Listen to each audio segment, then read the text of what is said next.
અને જીવનમાં ધ્યાન રાખો, જેના ભાગ્યમાં જે સમય ઈશ્વર જે નિશ્ચિત કર્યું છે ને, ઘણી વાર તમે જોજો છોડીને ગયેલી વ્યક્તિ પણ 12 વર્ષે પાછી આવે.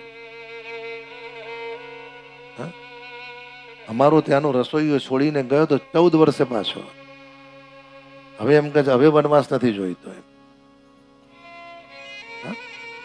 ભગવાન વ્યાસજી વિરાજ્યા છે, ચિંતિત થયા. અને જીવનમાં તમે જોજો કે મનુષ્ય જન્મમાં ગમે તેવી ચિંતા હોય, પણ વૈષ્ણવો તમારા મુખથી ભગવાનનું સ્મરણ ચાલુ હશે ને, જે વ્યક્તિ સતત જપ કરે છે એની ચિંતા પરમાત્મા કરે છે. જરાક તકલીફ કે જરાક મુશ્કેલી લાગે, ભગવાન વ્યાસજી ચિંતિત થયા. ભગવાન નારાયણે દેવર્ષિ નારદને કહ્યું છે, પધારો અને ભગવાન વ્યાસજીને ચિંતામાંથી મુક્ત કરો. અને વાત એ સત્ય છે. જીવનમાં બધી બાજુથી ઘેરાઈ જાવ ને મુશ્કેલી આવે ને, અને કોઈ રસ્તો ના મળે, ભગવાનનું નામ સ્મરણ કરો સાહેબ. ઓમ નમો ભગવતે વાસુદેવાય. નામ સ્મરણમાં એટલી તાકાત છે, 1 દિવસ 2 દિવસ 3 દિવસ રસ્તો શોધવો નહીં પડે. ઓચિંતાને કોઈક એવી વ્યક્તિ મળશે કે જે તમે પૂછો એના પહેલા તમને માર્ગ બતાવી દેશે.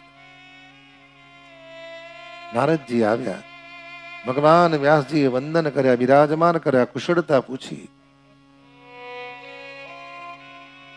નારદજીએ ભગવાન વ્યાસના સ્વરૂપના દર્શન કર્યા. ભગવાન, આપણા મુખ પર ઉદાસીનતા કેમ છે?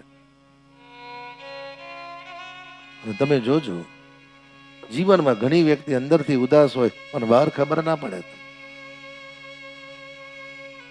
અને અમુક વ્યક્તિ તો જીવનમાં હસવા ખાતર જ હસતી હોય છે. પરિવારને રાજી રાખવા, સમાજને રાજી રાખવા, પોતાની જાતને રાજી રાખવા બહારથી હસે, પણ અમુક અંદરથી પુષ્કળ દુઃખી હોય છે. નારદજીએ કહ્યું, પ્રભુ થયું શું? અને જીવનમાં ધ્યાન રાખો ભાઈ, કેવલ ભગવાનના નામમાં એટલી તાકાત છે ને. તમારે કોની જરૂર છે ખબર નથી, અને કપરા સમયમાં તમારે જેની જરૂર છે ને, ભગવાન એને મોકલે છે. પછી ઓળખાણ હોય કે ના હોય, સંબંધ હોય કે ના હોય, એ વ્યક્તિ ઓચિંતાને 2-5 મિનિટ માટે આવે, તમારા પ્રશ્નનો જવાબ આપીને જતી રહે, ત્યારે સમજવાનું આ ગોડ ગિફ્ટ.